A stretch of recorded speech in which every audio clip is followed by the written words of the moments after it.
Olá! Hoje a gente vai analisar um caso muito interessante que mostra como a educação pode ser uma ferramenta poderosa para prevenir desastres e literalmente salvar vidas.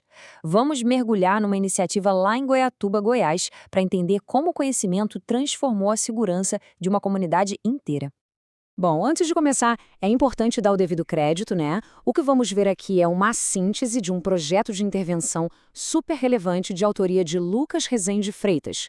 Esse foi o trabalho de conclusão dele no curso de especialização em gestão pública em proteção e defesa civil, da conceituada Universidade Federal de Juiz de Fora, com orientação do professor Alisson Miranda de Freitas. Para a gente entender bem essa história, nosso roteiro está dividido assim. Primeiro, a gente vai entender o desafio que Goiatuba estava enfrentando. Depois, vamos ver a solução, focada em educação. Em seguida, os resultados práticos, o que é sempre a parte mais esperada. E, claro, as conclusões e o reconhecimento final a esse trabalho. Então, vamos lá. Nossa análise começa na cidade de Goiatuba, em Goiás. Por lá, um aumento no número de ocorrências de emergência, como incêndios e acidentes, acendeu um grande sinal de alerta. Algo precisava ser feito. E não era só uma impressão.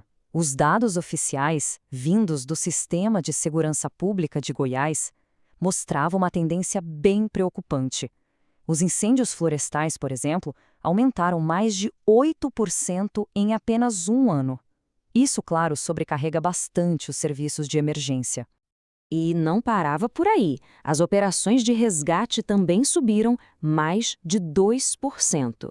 Pode não parecer muito, mas na prática significa mais equipes do Corpo de Bombeiros Militar de Goiás nas ruas, dia após dia, com recursos que são sempre limitados. Só que esses números, na verdade, eram só a ponta do iceberg. A pergunta fundamental era outra: o que estava por trás desse aumento? E mais importante ainda, será que a população estava preparada para agir numa emergência? Ou melhor, para evitar que ela acontecesse? E para responder essa pergunta, uma pesquisa foi feita com 167 moradores. O resultado foi, olha, alarmante. Quase 88% deles nunca tinham feito um curso sequer de primeiros socorros ou prevenção de acidente. Existia ali um vácuo de conhecimento que precisava ser preenchido urgentemente. Com esse diagnóstico em mãos, o desafio ficou claro. E a resposta veio na forma de um projeto de intervenção focado em educação. Foi desenhada uma metodologia bem pensada para capacitar a comunidade e virar esse jogo. O projeto foi muito bem estruturado, sabe? Em 4 passos. Primeiro, o diagnóstico, para entender exatamente o que a comunidade precisava. Depois, um planejamento com ações educativas bem direcionadas. Aí vem a execução, com a mão na massa em oficinas e treinamentos. E, por fim, a análise dos resultados, para medir o impacto real de tudo isso. E a execução foi direto ao ponto, sem enrolação. Tiveram oficinas práticas de primeiros socorros, palestras em escolas tanto para as crianças quanto para os pais, falando de acidentes domésticos, e até mini-cursos com simuladores para ensinar a combater um comecinho de incêndio. A ideia era essa, transformar a teoria em ação prática. E olha, essa citação do trabalho resume a filosofia do projeto de uma forma brilhante. Investir em capacitação comunitária significa investir na proteção da vida e na construção de territórios mais resilientes. Uma mensagem poderosa que foca no fortalecimento das pessoas. Tá, mas e aí? Todo esse esforço deu resultado? Agora a gente chega na parte dos números que comprovam o impacto real da intervenção. Vamos ver a diferença que a educação fez na prática. Pois é. O jeito mais claro de medir o sucesso foi comparar os dados de resgate antes e depois. Pensem comigo. Em maio de 2024, antes das ações principais, foram 70 chamados. Um ano depois, em maio de 2025, já com a capacitação rolando, esse número caiu para 43. O gráfico aqui não deixa a menor dúvida. A queda no número de chamados de resgate foi drástica, de 70 para 43.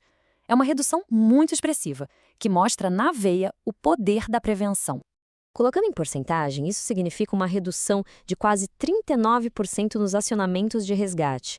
O que o estudo aponta é que, com o conhecimento que adquiriu, a própria população começou a resolver pequenas emergências, liberando o corpo de bombeiros para focar nos casos realmente mais graves. É inteligência na gestão do risco. Com resultados tão impressionantes, o que a gente pode aprender com essa experiência de Goiatuba? Vamos agora para as conclusões e as recomendações que o autor deixou para o futuro. A grande conclusão é que a educação preventiva funciona, e muito. Ela não só prepara as pessoas para agir, mas também otimiza os serviços públicos. O caso de Goiatuba acaba virando um modelo que pode e deve ser seguido por outras cidades e mostra a importância de transformar esse tipo de iniciativa em política pública de verdade, algo permanente. E para que esse efeito positivo não seja só um voo de galinha, a principal recomendação do autor é muito prática. Criar parcerias com escolas, com associações de bairro. A ideia é dar continuidade ao programa, ampliando o alcance e consolidando uma verdadeira cultura de prevenção. Estamos chegando na parte final da nossa análise. E aqui a gente faz o devido reconhecimento ao trabalho e passa algumas informações importantes sobre este conteúdo. É fundamental a gente destacar a qualidade de um trabalho como este.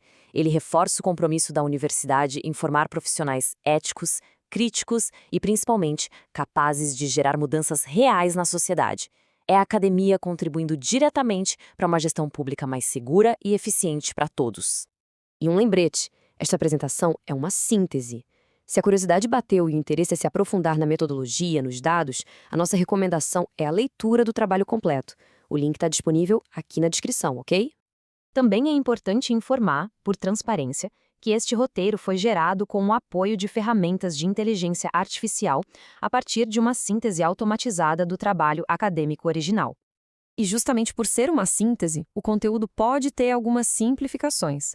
Por isso, a gente reforça. Para uma compreensão completa e precisa, a fonte original é sempre o melhor caminho. Para a gente encerrar, fica a reflexão. Como será que a experiência de Goiatuba pode inspirar ações em outras comunidades, talvez até na sua? A educação é, sem dúvida, a base para a gente construir um futuro mais seguro e resiliente. Se essa análise foi útil, considere seguir nosso canal e compartilhar. Levar conhecimento adiante já é o primeiro passo para a prevenção. Muito obrigado e até a próxima!